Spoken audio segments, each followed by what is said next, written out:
And welcome, everybody. I'm Alicia Jones. I am very happy to be here. I'm very happy that you're here. Chakra 3 is a very special chakra because of the fact that it is your personal will. So before we start, let's very gently close our eyes. Take a deep breath in. Exhale,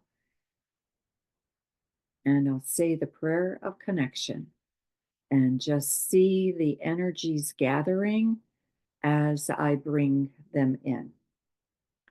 Dear Mother, Father, God, divine, infinite spirit, source of all that is, we thank you for the privilege of sharing this time and this space with all the special souls that have gathered. We thank you for the invitation of the angels, the archangels, the ascended masters, the Reiki masters, but most especially for Master Jesus, Master Buddha, Master Katumi, Saint Francis, Saint Germain, Saint Gabriel, Saint Raphael, Saint Michael, the Blessed Mother, the Divine Feminine, Mary Magdalene, Moses, Metatron, Melchizedek, Kuan Yin, and Thoth.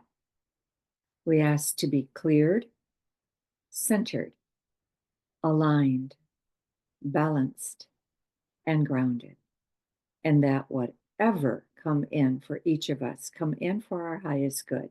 We also ask to be a clear channel of light for Metatron and his healing angels, so that we each receive the highest vibrations of light possible. We also ask for the assistance of the great rays, the lords and masters of the rays, and the archangels of the rays. And finally, for the shield and sword of Saint Michael the Archangel to protect our energy field above, below, side to side, front to back, inside and outside, so that only the highest beings of light be allowed to enter. We ask all of this in the name of Jesus the Christ and in the name of I am. And who else came on? Denise came on. Welcome. And I just really am very pleased that you're here. The third chakra is critical to your well-being. It is also the first, second, and third chakra is what most of humanity lives in. When I say most, I'm talking probably about 85% of humanity never advances above the third chakra. So you can live quite adequately, quite comfortably, and just with exercising first, second, and third chakra. The fourth, which I will cover next month, is the gatekeeper to the upper chakras.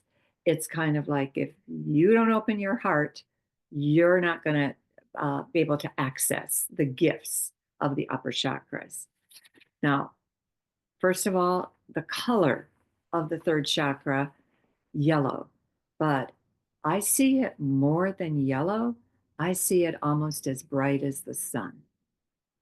So it's, and it's a reminder every time I look into the third chakra or I see imbalances in the third chakra, which happens a lot.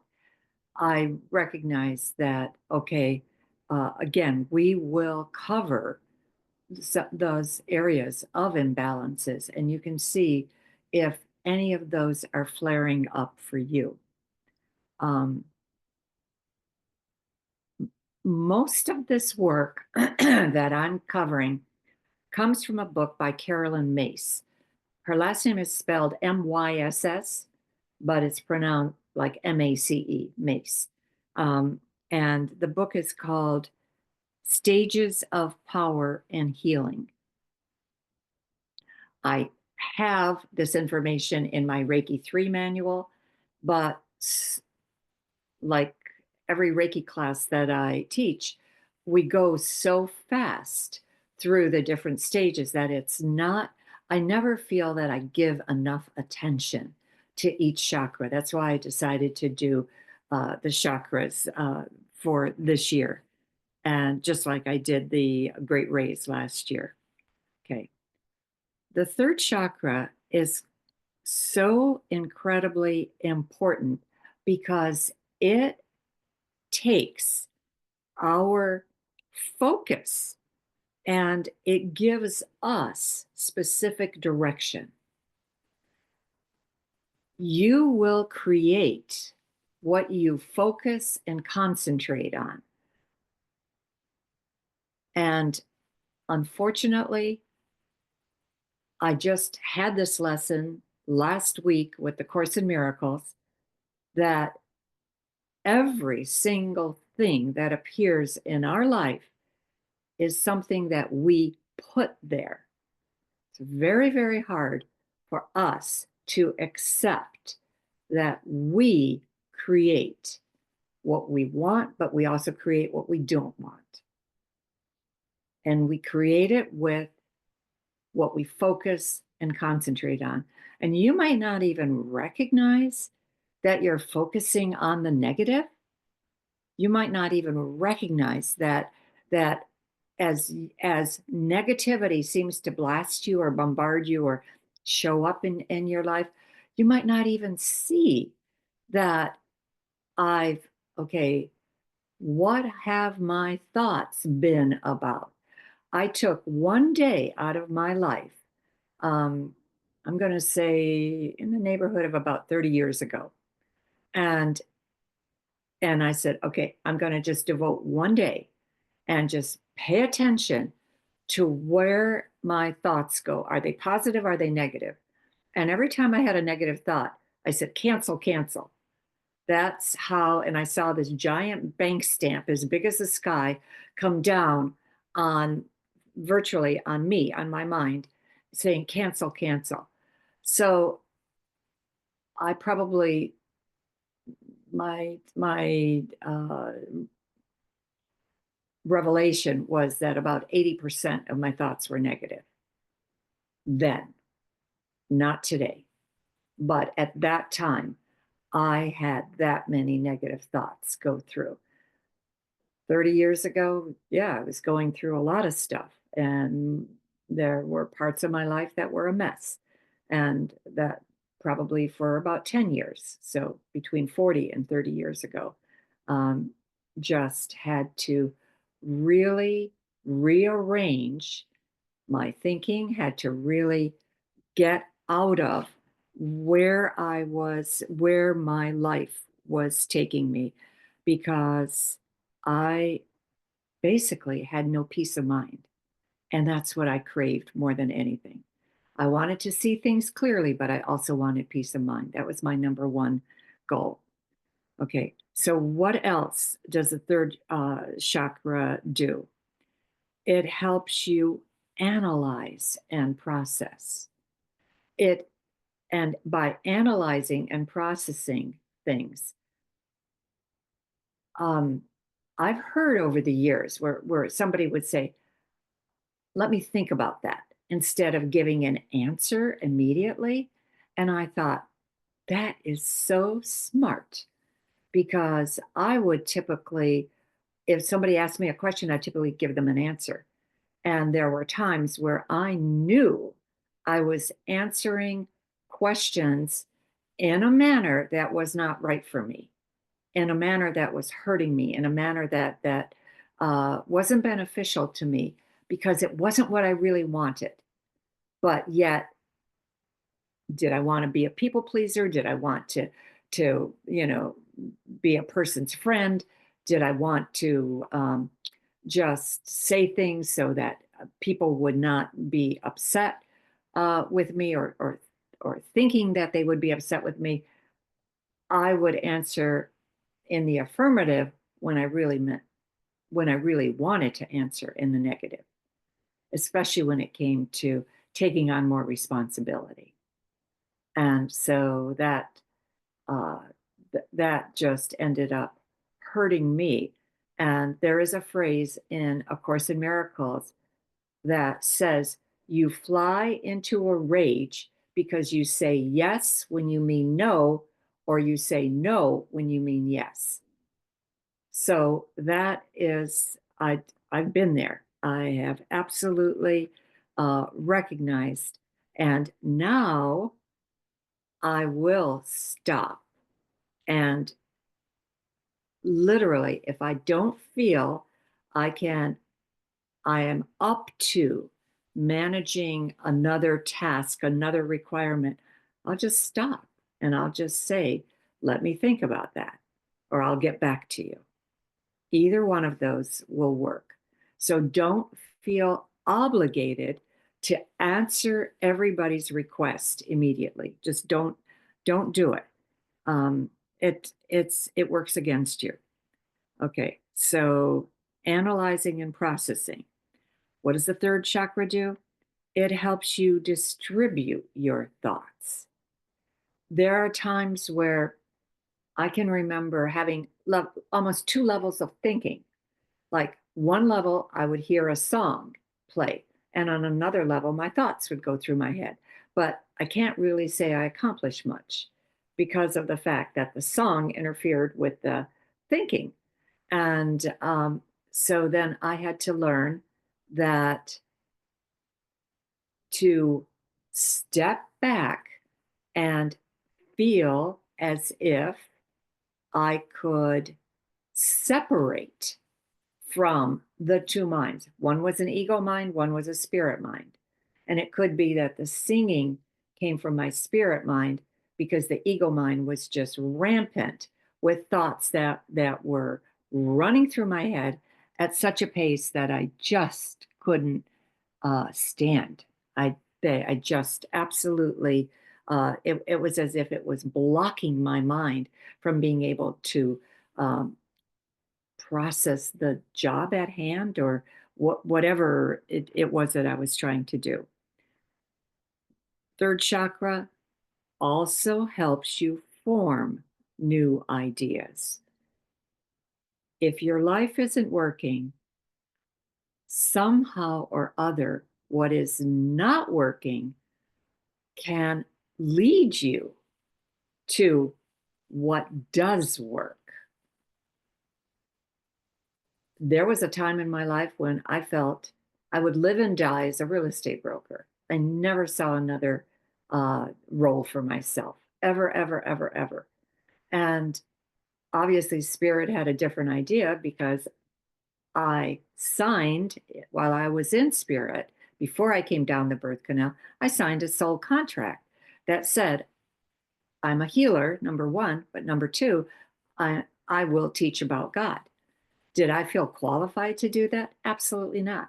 In fact, I thought literally that part of my mind has gone out of my mind because I felt so inadequate to do what God was asking me to do.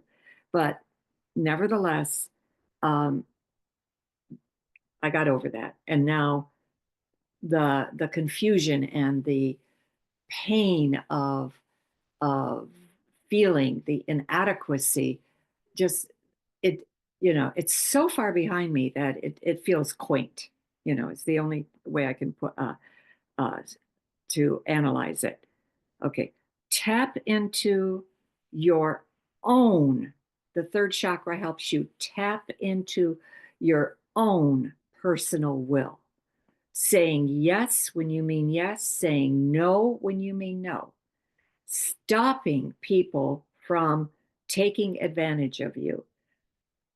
There are so many people that get stressed out at work because they're so capable that their bosses just know that they will get the job done and that they will be given. And so as a result, they're just being given more and more and more assignments.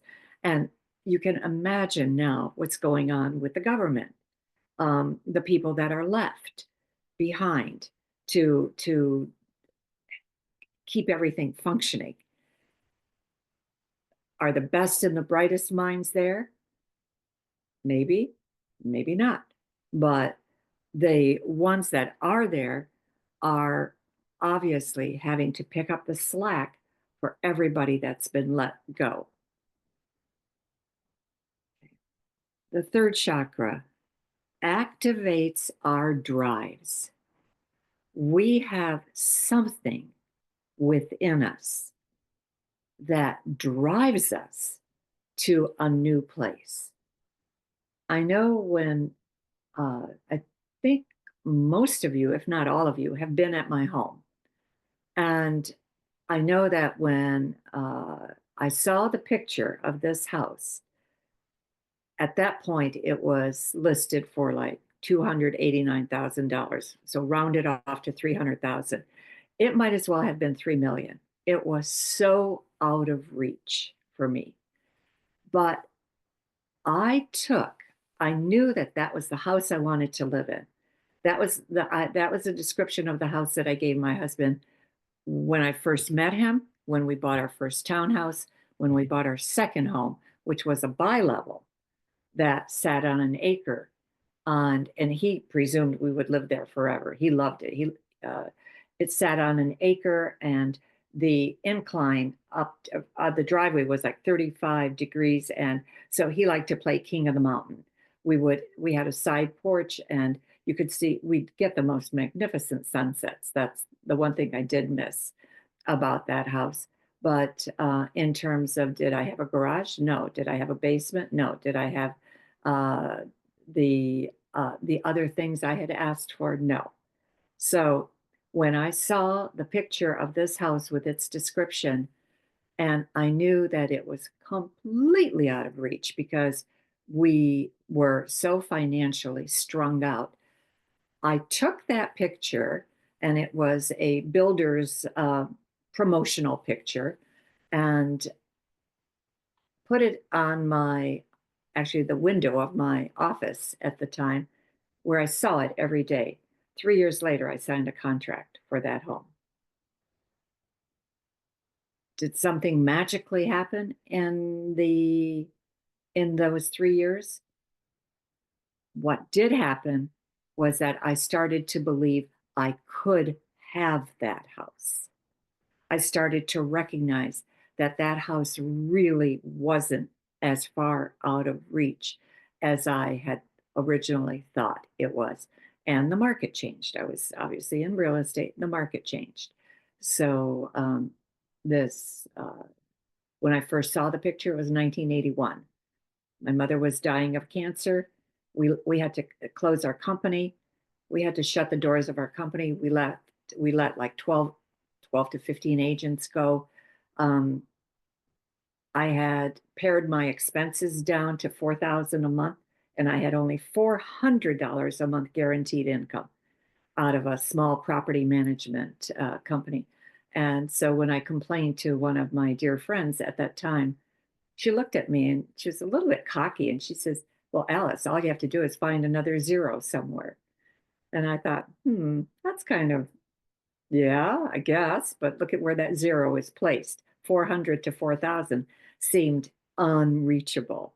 So, but anyway, somehow that first year, uh, I was okay. My mother was dying of cancer. I was also pregnant with my first baby, and she, when I had uh, by trying to keep our company alive, we kept going through our savings to shore up to pay the monthly bills, and we were left with $1,000. My insurance, I thought, was going to pay for the birth. They wouldn't let me leave the hospital with my baby because they claimed the insurance didn't cover it.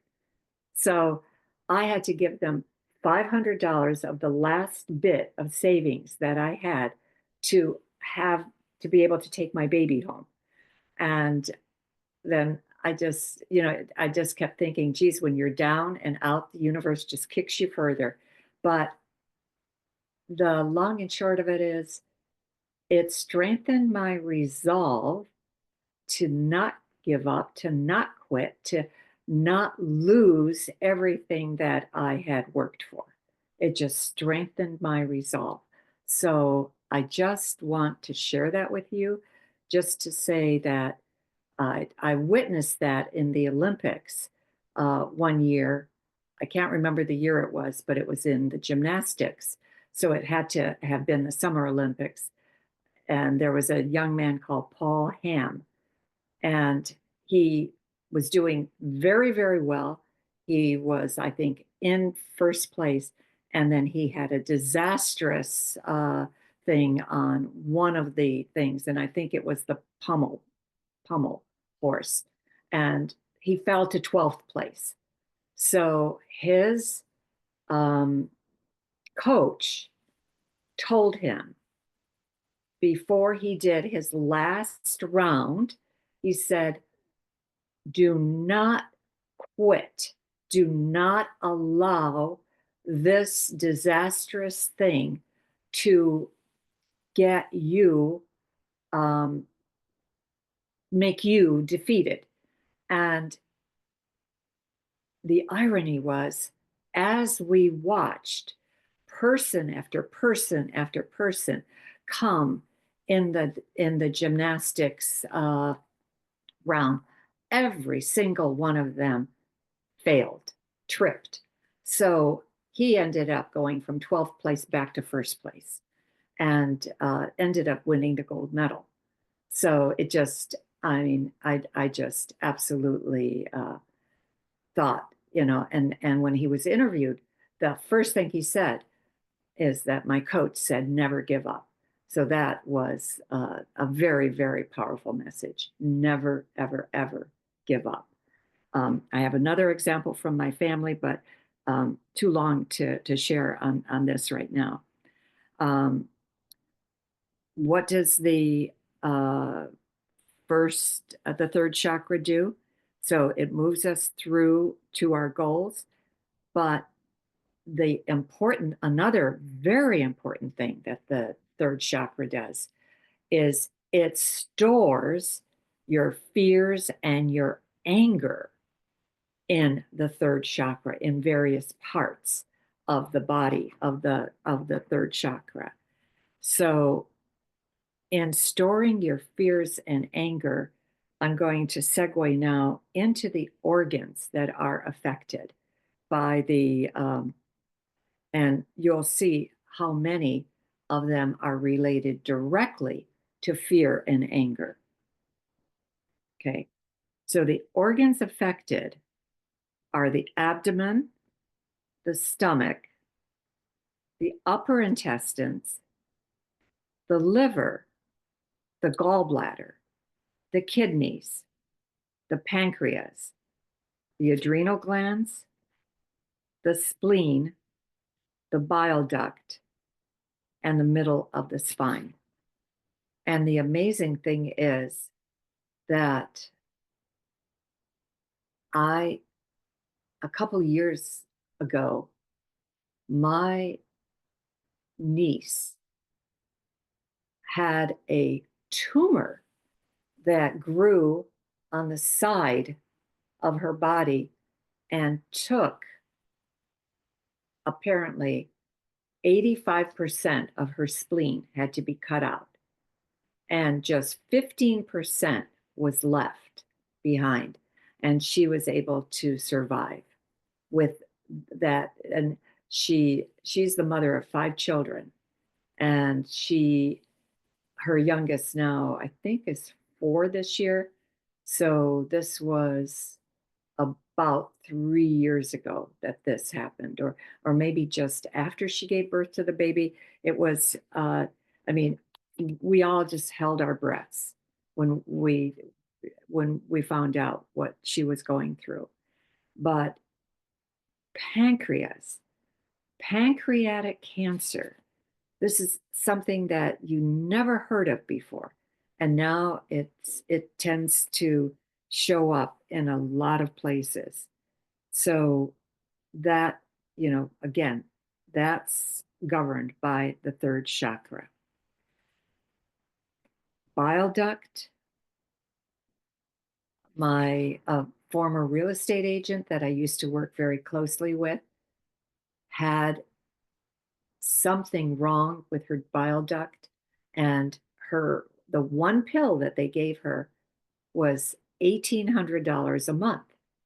And she asked her doctor, she said, "How long do I have to take this?" And he goes, "Depends. How long do you want to live?" And she just just kind of shook her head.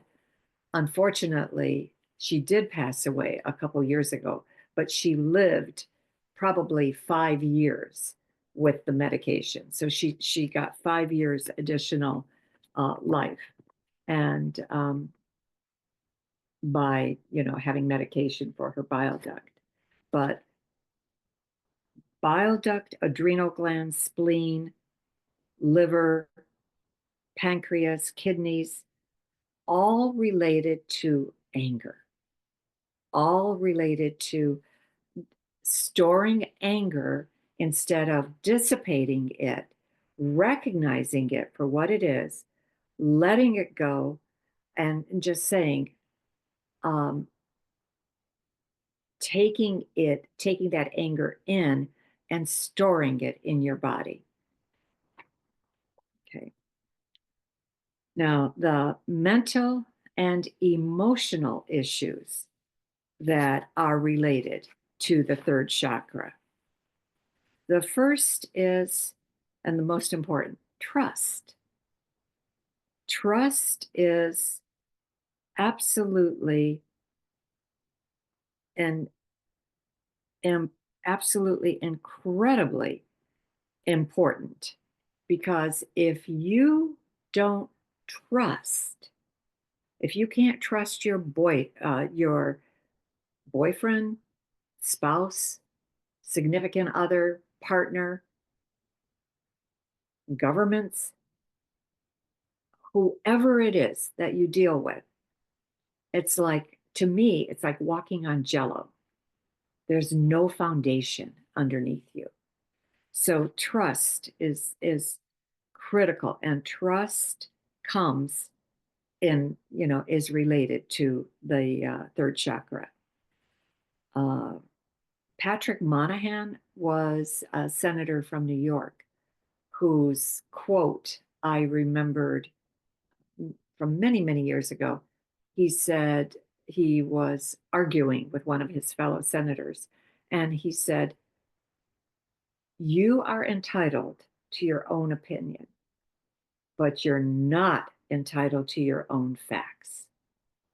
And so many people are twisting facts, and we know that they're twisting facts, but in the name of peace, or in the name of neighborliness, or in the name of whatever, we don't challenge them. And unfortunately, we're paying a very, very dear price for that. So um, that's, I think, one of the things that we as a country have to learn. Um, okay, the second mental and emotional thing was fear, but fear as related to not only fear of something, but intimidation. How in being intimidated can set you back and keep you from being the person that you really are, or being able to react in a manner that you feel is integral to you, or is part of your integrity as a person. So, an intimidation can come in many, many forms. Ridicule is a form of intimidation. And the first time I heard a fellow classmate ridicule somebody was in seventh grade. And the word she used was a word that I didn't even know what the meaning of it was. But I knew, and of course, seventh grade, I had no idea what energy was, but I knew that that word did not sound good. And I didn't ever want to be called that. And so the but that can color your ability to stand up for what you want. If you are so ruled by the fear of intimidation. So, by fear or intimidation. Okay. Self esteem is a third chakra characteristic. Self esteem, self confidence, self respect. And it's interesting because in Reiki 1, we learn that this hand motion helps us with self respect. Just cupping your cheeks, and kind of pushing the bottoms of your hand into your the bottom of your chin. You can do that in the middle of a conference. Nobody has to know what you're doing. But if you feel threatened in any way, you or somebody's talking to you, you can do that. Nobody has to be the wiser, but but what it will do is it will enhance your self-esteem, your self-confidence, your self-respect. So, simple little tool. There's also a mudra that I once taught that I'll go over. But King Charles has, as a young man, was seen very, very often doing this, holding his fingertips together and his thumb. And this just was a mudra, which are hand motions that bring back to the person themselves a modicum of self respect. It's like, I hear what you're saying. I don't agree with it, but I'm not going to challenge you. But this mudra helped stabilize the emotion. And then I went online when I read that, because I gave this speech a number of years ago, and then somebody reminded me about it just recently. And I can remember having gone online and finding pictures of Charles before he became king with this hand motion. So that I thought was very, very interesting. Care of others, taking care of others, being a caregiver to another person. That's a third chakra issue. Some of us have had it thrust on us. Others of us have chosen it deliberately. Very difficult to be a caregiver to another person. I truly admire those that can do it, but it's a very, very difficult role, because there's just taking care of yourself sometimes is extremely challenging.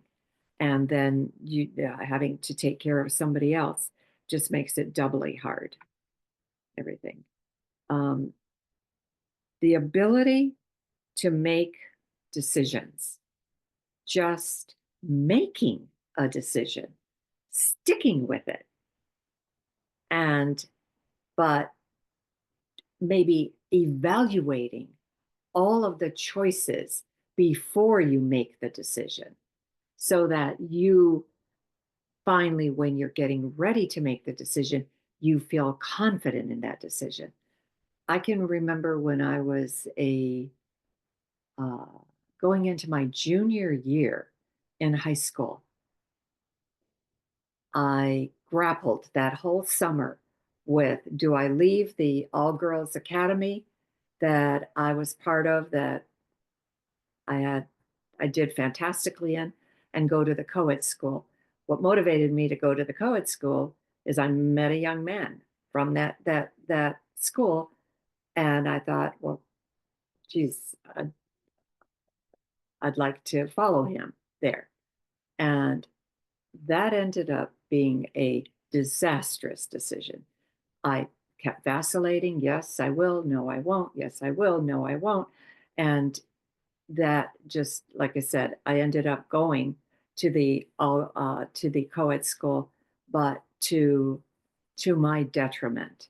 But obviously, it was all part of God's plan. So I can't say that uh, that it was a horrible thing, because it ultimately ended me here in Virginia, where I met and married my second husband and had my two children. So anyway, um, ability to make decisions, very, very critical component of the third chakra. Sensitivity to criticism. Sensitivity to criticism. Think of the people that you know who can never accept responsibility for what they do. We all have them in our family. They probably exist in our friends. But and the politicians, oh my God, it's rampant in politics that they cannot accept any type of criticism, because that's just a no-no. And the last one was personal honor. Just having a sense of integrity that led you to know that you are doing your best, you are being your best for the sake of your life, but also for the sake of humanity. That sense of personal honor. Okay. Now, the physical dysfunctions. There's a bunch of them. So just want to um, see if you want to. I'm sorry. I'm going to go over those, but before we go on, I just want to see if you have any comments or any questions on the mental and emotional characteristics that I just covered. Anybody have anything that they want to add or say, or okay, nobody has any questions. All right, then the physical dysfunctions. The first one that came up was arthritis. And it's interesting because when I'm doing a healing and I recognize arthritis in a person or in their subtle bodies, I don't see it as like mangled hands or, bulbous knuckles or anything like that. I see it as crystals. I actually see shards. It's almost like ice, shards of crystal. And I know that that's related to also rigidity of thinking, rigidity of not being able to accept anybody else's point of view, just feeling your own point of view is the only valid point of view. And it's really, really sad. Um, Second one was gastric ulcers, and these could be gastric ulcers or duodenal ulcers, which I think is part of the colon. And then pancreatitis and cancer of the pancreas. I know that for the longest time, even when I entered healing 25 years ago, we really rarely saw anybody with pancreatic cancer. Now it just seems like every time I turn around, somebody is suffering from pancreatic cancer, and which is so, so sad. Because if you if you Google pancreatic cancer, I'm pretty sure it says terminal, 2 to 4 months to live. And I know the people that we have worked on, if they've lived beyond that, it's because they've gotten healing done on them. So pancreatic, pancreatic cancer just goes so fast. Diabetes. And diabetes, the way Wanda described it to me once was, you've lost the joy of life. And I think that is so sad. But one of my clients once said that she was going through such a rough time that she lost her smile. And then I went through a really rough time. Uh, and I could and I could relate to that completely, because even it seemed like even anything that should have made me happy just didn't. So diabetes can most of the time be controlled. It can be controlled with diet, it can be controlled with pills, it can be controlled with injections. So diabetes is, if you're going to get anything, I also feel diabetes is related to attitude. You cannot control what's out there. You cannot control what anybody thinks, says, or does, but you can control your own attitude about it.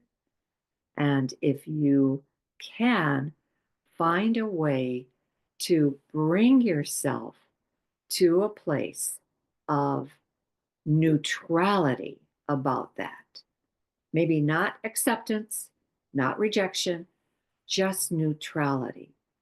It is what it is. And therefore, but I'm not going to allow it to suck me into the very, very, very sadness of what it offers. This next one is so common: indigestion, and it can be chronic or it can be acute. I mean, one of the uh, earliest commercials I can remember on TV, when my parents bought a TV when I was in the second grade, um, was Tums. And it was, and Pepto-Bismol. Those were two, and they're still out there. And there are people who just, constantly take that for indigestion, instead of getting to the source, instead of trying to figure out, why do I have a sour stomach? Why do I not feel like, why am I belching uh, all the time? Why is my food repeating on me? Indigestion. Um, I think all of us are sometimes guilty of eating too fast. That can give you indigestion, or maybe eating too much, or eating when we don't want to eat. So you just have to be, uh, kind of careful about what it is that uh, how you take your food in. And my meditation instructor showed us a different way of eating that I had never seen before, that I thought was really quite intriguing. And I'll pass this on to you right now. You think about every single motion related to eating. You think about picking up your fork, then you pick it up. You think about taking your fork to your food, then you do it. You think about bringing the fork to your mouth, then you do it, or spoon, whatever it is that you're eating. You think about chewing the food, and then you chew enough to pulverize the food so that it's actually liquid in your mouth before you swallow it. So you do not give, you don't just shovel in, chomp, chomp, swallow. shovel, chomp, chomp, swallow. Because I read, I can't remember who the author was, but they were with Nancy Reagan, and they said how she picked up one grape from the table. There was a box of chocolates. She didn't touch those. She picked up one grape and chewed it 43 times. I don't know how that's possible. I eat grapes all the time. I don't think there's enough left of a grape to chew it 43 times, but that's what was written, which just astonished me. But she obviously followed that type of process of chewing her food very, very completely. The two eating disorders that unfortunately have less to do with eating and more to do about control are anorexia and bulimia. And those two are the two disorders, again, with related to the third chakra. I know when I was one of the earliest memories of hearing the word anorexia was related to Karen Carpenter when she passed. She had such a gifted voice, and she played the drums at the same time. And I know that when she passed, she was under 100 pounds.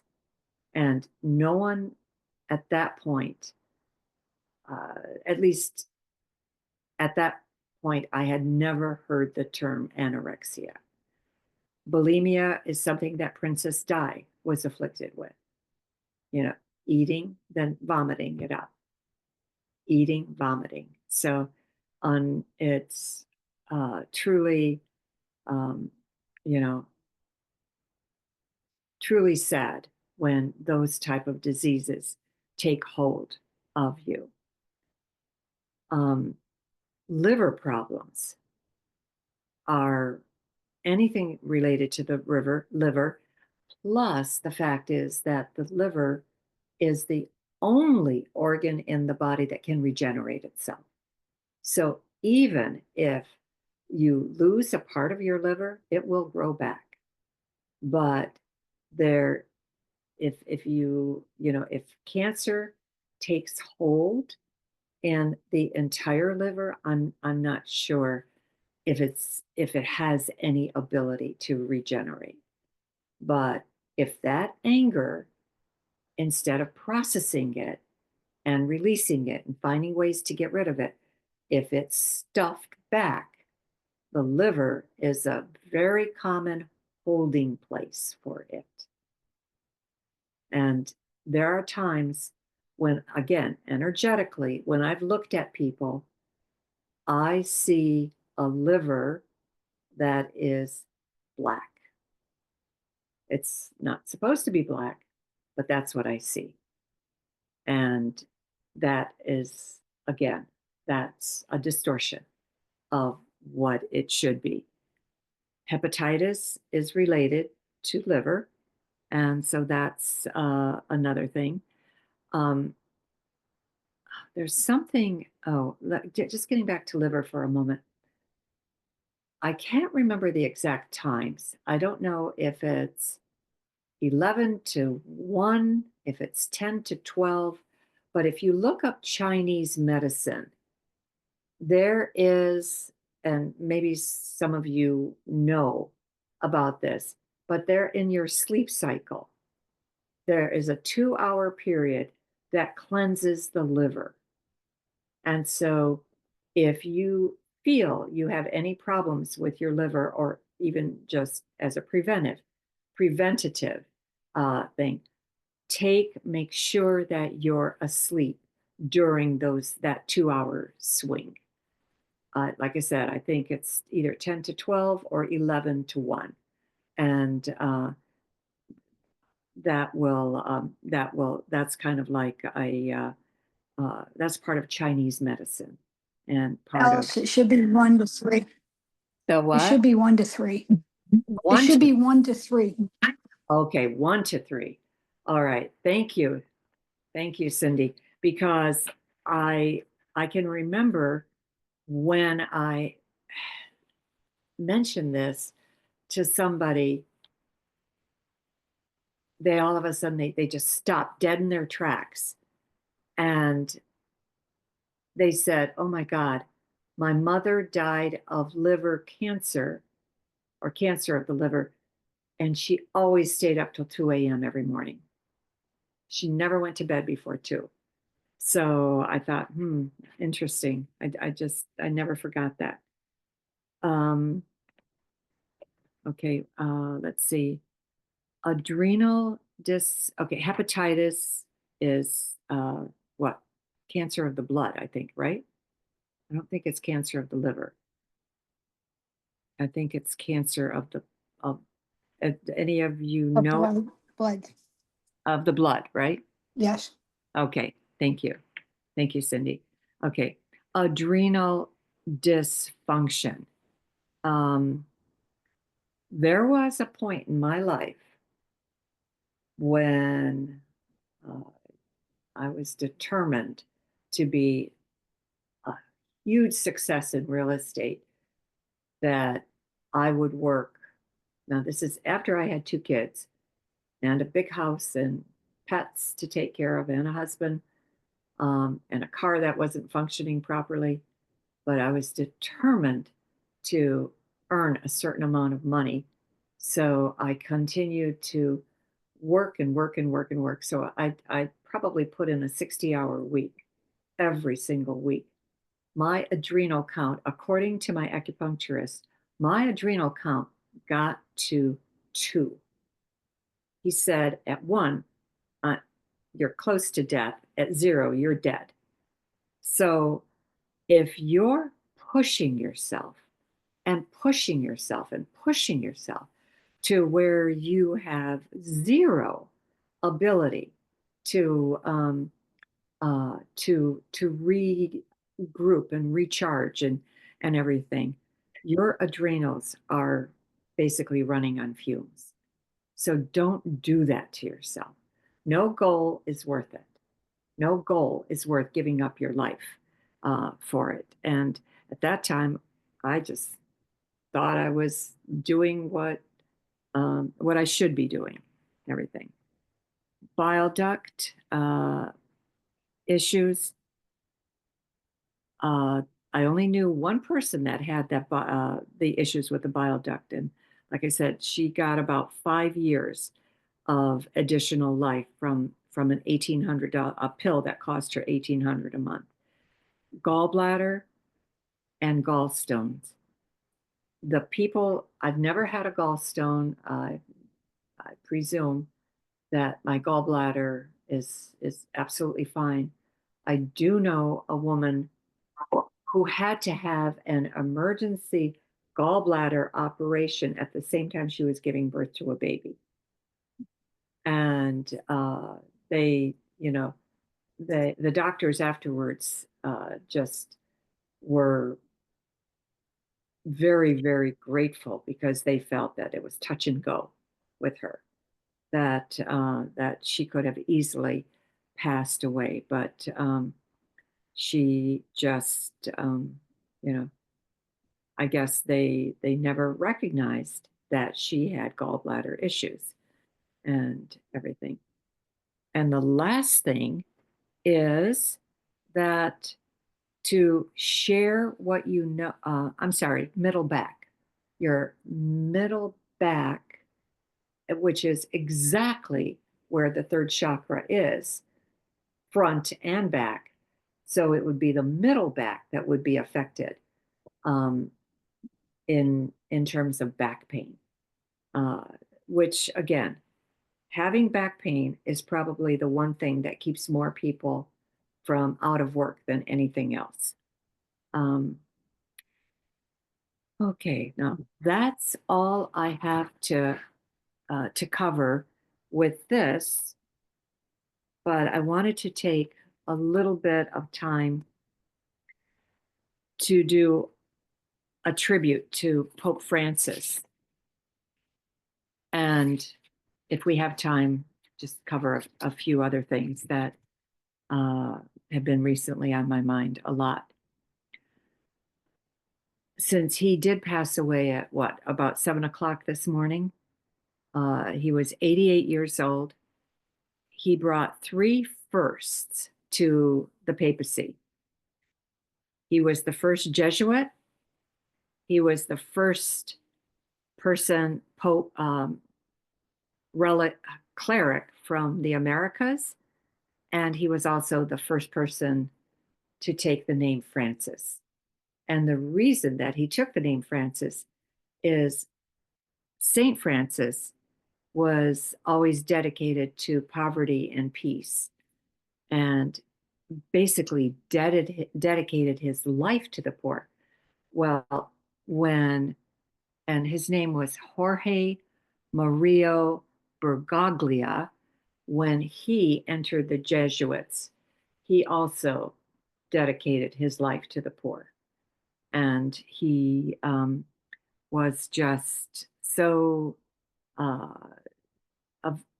in the 12 years that he was a pope, he also felt he did accomplish certain things. They said that he canonized more saints than any other pope ever did.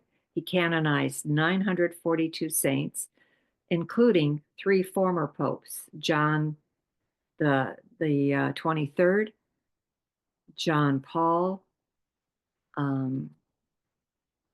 and Paul VI, and John Paul II.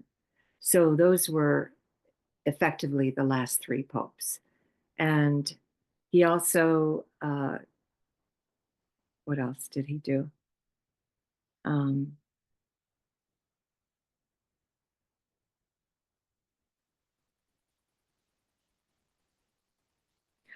He created 163 new cardinals.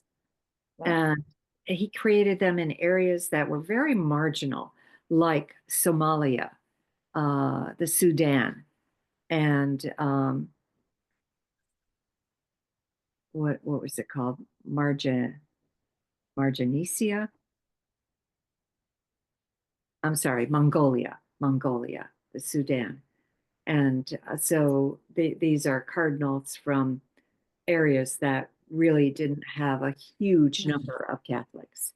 But he wanted to, I think he thought upon himself as a pope for all the world, and especially for the poor, especially for those who had no one to advocate for them. And he was pretty vocal about the war in Ukraine. He felt that that wasn't justified. He was also pretty vocal about the war in Gaza and Palestine, that because that's the Holy Land, and he wanted to. He prayed for peace in both of those areas. So I just wanted to to share those facts with you. And then we do have about half an hour left. And one of the things that I just wanted to ask you, because again, it's weighing on my mind, is that recently, every single time I have gone into the internet, I have the what's coming up for on my internet feed is the prophecies for 2025, and which are good. So and several of them have said April. And I was talking to one of my friends, and he said, well, talk about prophecies. One of the things that we had been told was Pope Francis will be the last pope.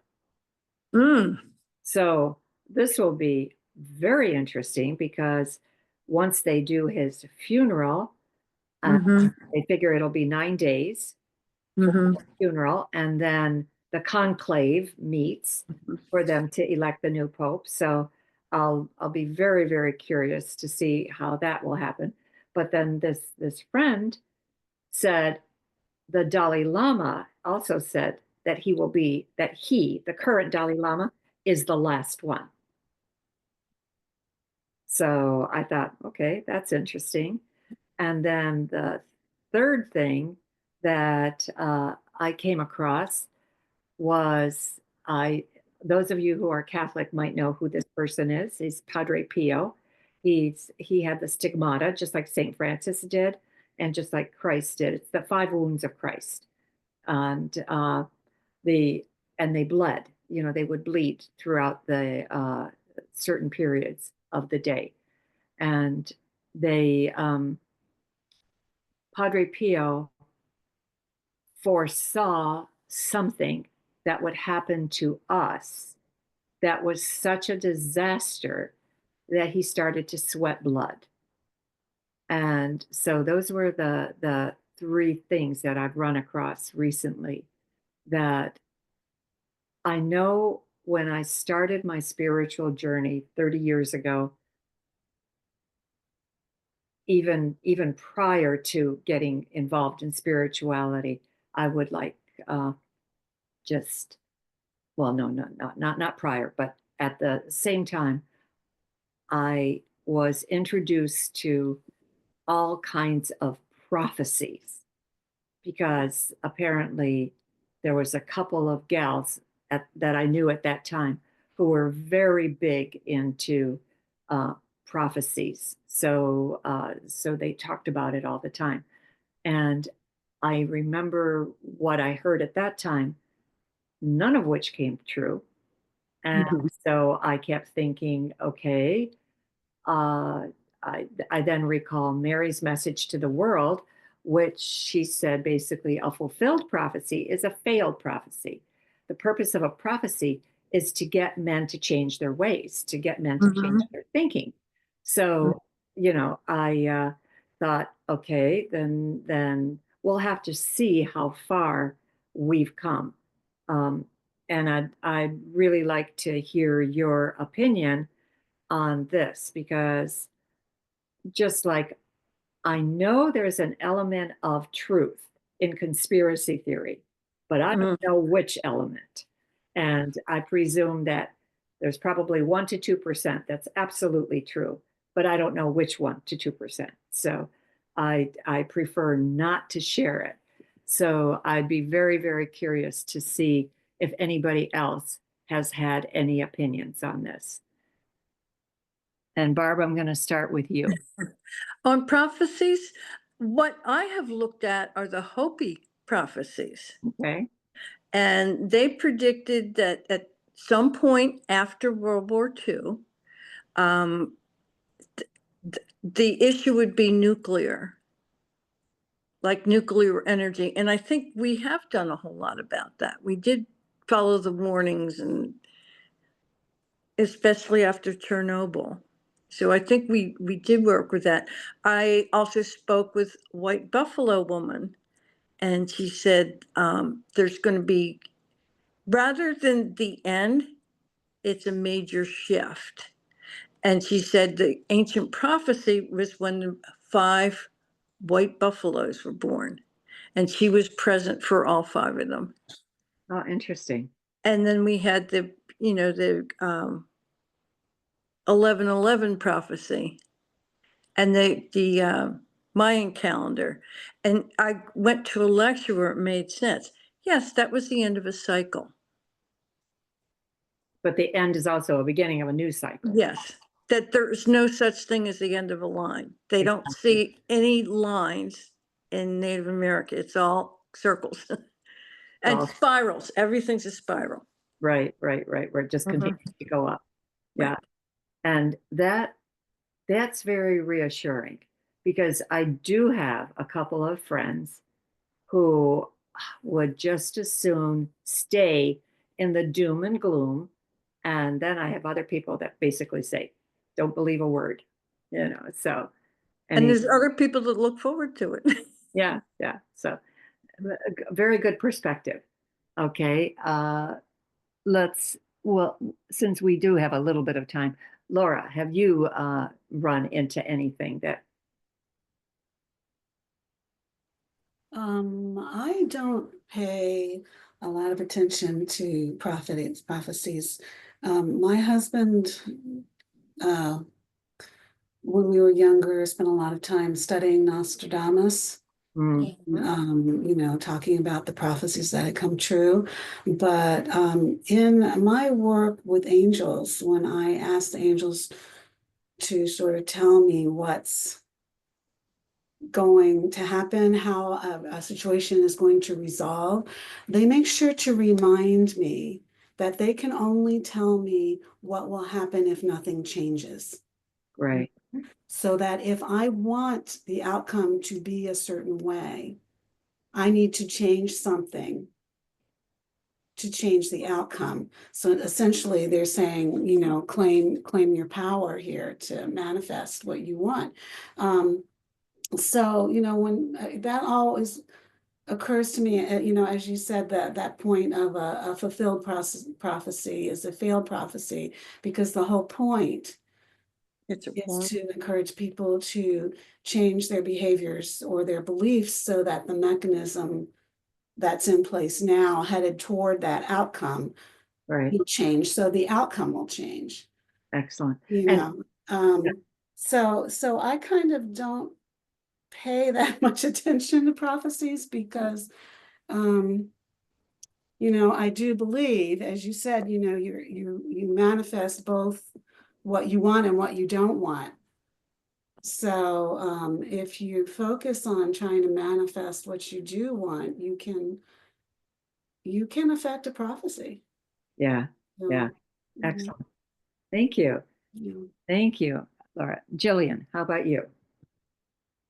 I do not have much information on prophecies. I've seen the typical stuff that you read online. Blind lady predicts prophecies, and some of them have come true this year, like the natural disasters. We've seen Mother Nature kind of intensifying. And then our world's at war, or if not on the brink of it. So I kind of see those commonalities online, but I really don't know much of anything else. I don't pay too close attention. I liked what Laura said, though, that you can affect the outcome if you change your behavior. That was pretty cool, and it's a different way of me looking at it. So I appreciate that perspective. Excellent. Yeah, because that's part of manifestation, so super. Thank you. And Connie, how about you? I honestly don't pay much attention to them. I find them interesting, but I don't focus on that. I love what Laura said too. And if anything, I would interpret them as being sort of warnings as well. And I go back to Fatima, when Mary came to the world and warned about a world war, which happened. And so, I just try to stay above all of that and just try to keep my vibration high and affect change in that way. But one thing I'd like to share about all the natural disasters, one of my friends recently said that what he was given about that was that the earth has emotions as well. And it's the earth releasing all this turmoil that human emotion is causing within the earth. So I thought that was really interesting. Yeah, and I agree with that. I would totally agree with that. Thank you. Thank you. And you look great. Oh, so, Connie, because I haven't seen you in years, so you look great. Very happy to see that. And Lucia, how about you? You'd have to put Yeah, your I audio might on. have to go unmute myself. Yeah. Yeah. Yeah. And share my yeah, so I have heard a few things, you know, that Peter the Roman, so his name is going to be Peter, and he's going to be of Italian descent, that he's supposed to be he's supposed to be the last pope. Okay. Oh, And okay. they're saying that there are a few of the candidates that the conclave, you know, are going to be going through. There are a few of them that are named Peter, and there is one of them that is of Roman descent. Okay.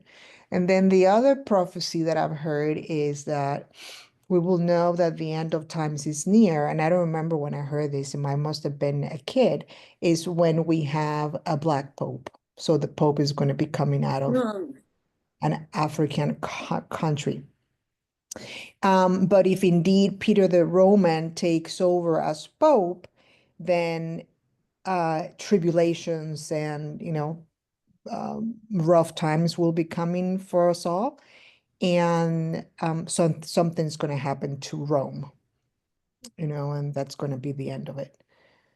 But and I totally agree with the rest of the group. You know, I think it's good just to keep above all of that. And as a Catholic, you know, I have heard about the letters that Mary, the Virgin Mary, sent out with the different sightings, you know. And we've gone through very incredible tribulations, World War One, World War Two, you know, and so to me, it would not be uncommon to get into World War Three. And we just need to keep at it. And I think, you know, like something that you had mentioned when we first began, we all chose to be here, right? Yeah. Here Yeah. because we chose to And be here. uh, And I think there is a reason why we're here, because we need to help heal the world Absolutely. in Yeah. whichever way we can, you know, whether it's Reiki or healing or energy or just plant medicine or whatever it's our capacity. I think that's what we're here for. Yeah. Even to honor the smallest insect and Yeah. know that that too has consciousness. And, you know, Yeah. so You know, I wanna share something really quickly. I've been having mice issues, you know, like the mice. Every apartment that I move into, I had a mouse, and I was, compared to now, years back, I was terrified of mice. So progressively, I've raised my vibration to come to accept the mice. And a few months ago, I was having a mouse problem again, right? And I was here in my living room, and I see this little one just, you know, walking under the table. And I'm like, you have to be kidding me. So I go and grab the broom. And for a night, my intent was just to get rid of the mouse because it was just too much, you know? mm, I had traps, the live traps everywhere. So I put glue traps, nothing. A night passes over, you know, and then the following night, I have the broom in my hand and I'm ready to squash this little one mm, out of character. And when I grabbed the broom, there was something in me. I just couldn't do it. mhm. I knew that even if I saw the mouse, I wasn't going to be able to. But something shifted in me, and I knew and I felt that I was one with the mouse and the mouse was one with me. Excellent. In that, I get goosebumps just thinking about this. In that instant, I kid you not even 1 second, and I hear, and I'm like, what is that? I didn't know what it was. So, and then I begin to hear, you know. Anyway, at that moment, the mouse had fallen into the live trap. Mm, I didn't have to kill it. mm. It went inside the life trap. So here, Alive. my whole thing was, yeah, it was just in the life trap. And then I went into my bedroom and there it was with his little eyes. So I told my son, honey, we need to get dressed. It was 10:30 at night. So we need to go and release the mouse, 8 miles from here. And we got in the car and we went to Rockville all the way over there and we let the mouse go. Wow. But the point of the story is that when I connected with the mouse consciousness, Yeah. that's when it went inside the life trap. Yeah. Yeah. Perfect. I know. So that's my story, And so the point is, I think we all just need to do whatever we can to preserve life Yeah. in whichever way it comes, whether it's an insect or it's a mouse or, A fly. Yeah. I don't mean to interrupt, but when you start talking, I grabbed my copy of Animal Speak and looked up mouse. So here's the Hey, message. tell me, can you tell me? Yes. When you basically, they talk about different types, but when a mouse shows up as a totem, it is either time to pay attention to details or an indication that you cannot see the forest for the trees. Hmm. You may be getting so locked into details that you forget the big picture. Ask yourself some important questions. Are you taking care of the trivial that's necessary things in life? Are you getting so lost in the big dreams that you're neglecting other aspects of your life? Are you trying to do too many things at once? Mouse medicine can show you how to focus and pay attention to details. It can show you how to attain the big things by working on the little things. Wherever mouse shows up, there are lessons associated with attention. Mm-hmm. Lovely. Yeah. Thank you, Barb. I love animal speak. I do too. I just love it. It's just, I know there's a lot of the different authors out there, but Right. Ted Andrews. yeah, Ted Andrews is the most comprehensive. At least that's the way I feel. Right. Okay. We have opinions from Cindy and Denise yet. So Cindy, any things you'd like to share with us about prophecy or your opinion about it? No, I'm more of an opinion that Laura expressed. Okay. All right. And Denise, how about you? Anything you want to share? I don't necessarily have particular prophecies that I pay attention to, but I did have interesting conversations with someone about just the shift that you feel is coming in the world. I just feel like there's, I think it's all our calling is part of that form of energy that's around. But I did ask the question, like, is there going to be a destruction or a dissembling, of things that are familiar in this process? And they said what they indicated is like, yes, a lot of things that are familiar to us might they called it shimmering, like more of a shaking. It might rattle out some things, or truths might come to light that change people's viewpoints on how the world works or institutions. But that our individual calling is to, like many have said here already, focus on raising your vibration, living in joy and love and being a light. And they were very clear, like they said, you just don't even realize how much your own path of living in peace and in joy and doing your thing heals other people that you encounter. And I thought that was beautiful, and it reminds us just to return to like raising our vibration and also being compassionate in us to people around you. And if we all did that, think about, the world would be lifted truly, right? So it was kind of a very lovely thought when you think about things going on in the world that's violent wars or COVID and all that, you know? Yeah, yeah, perfect. And I'm gonna end by giving you 10 points from my guides today as a kind of a wrap up, because I ended with thoughts on prophecy.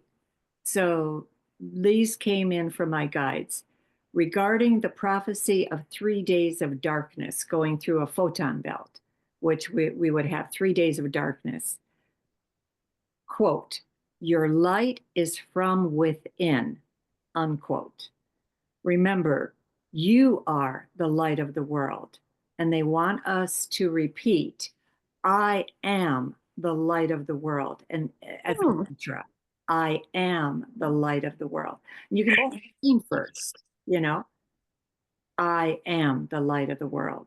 So I just love that.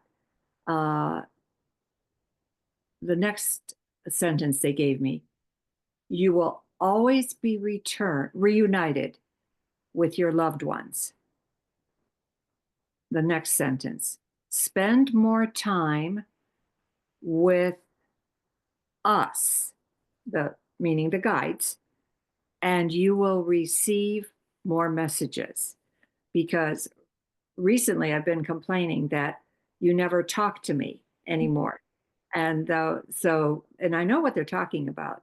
I used to get up first thing in the morning, sit down in a particular place, have my writing stuff available, and start to pick up information that they give me. So they're reminding me of that. Spend more time with us, and you will receive more messages. Number 6. Set your intent to connect every day with spirit, and part of that same theme. Number 7, stay the course. Support that which you align with. Number 8, nature is your ally. Spend time there daily. Number 9, remember the phases of the moon. The dark moon is manifestation. The full moon is release. And the 10th is during release, you release all issues.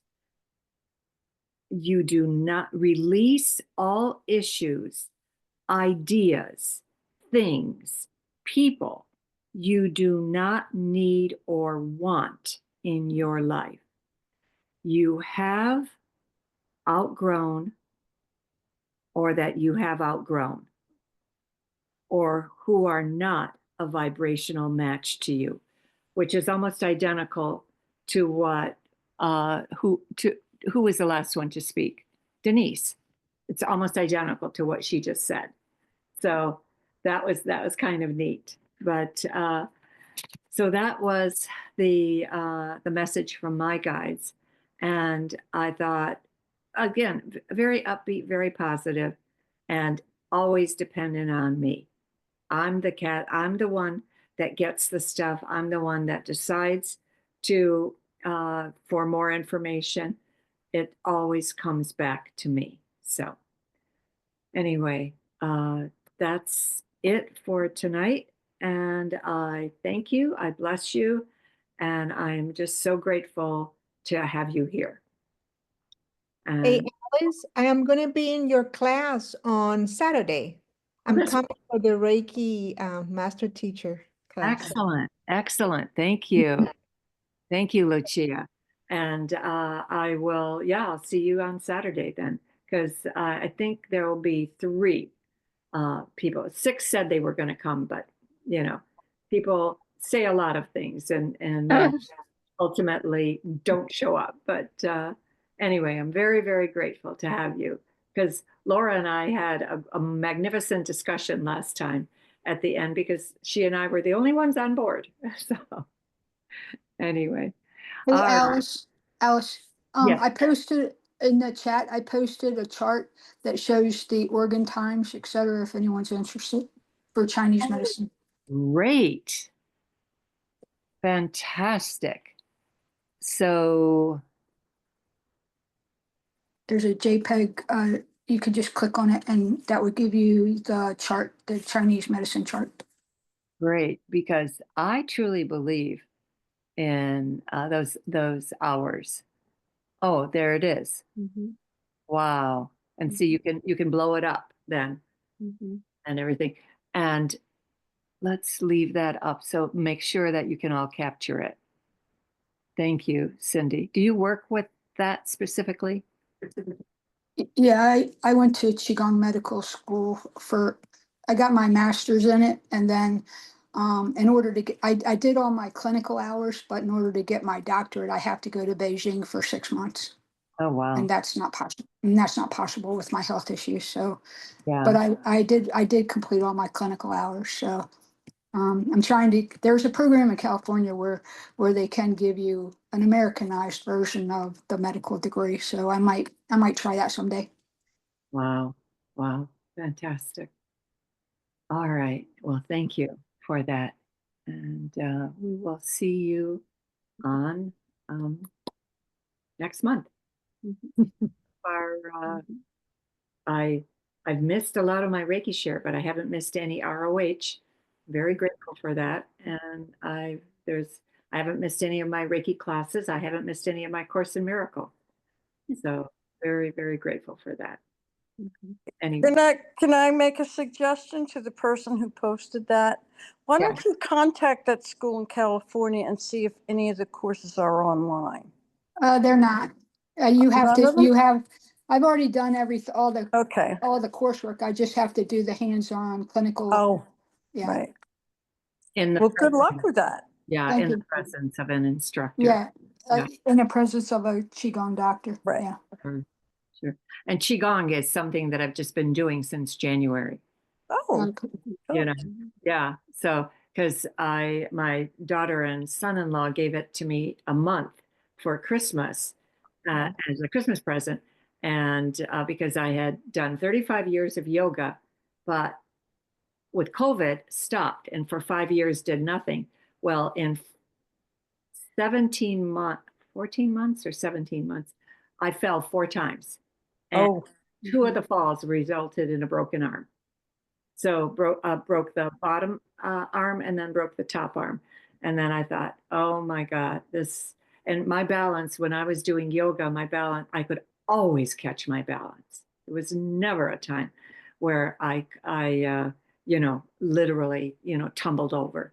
But and so my daughter was just adamant about getting me into something. And the beauty of Qigong is it's all stretching and it's all very, very gentle and it's very healing. So just really, really love it. Everything. So best of luck, Cindy, in finishing that up. Yeah. Thank you.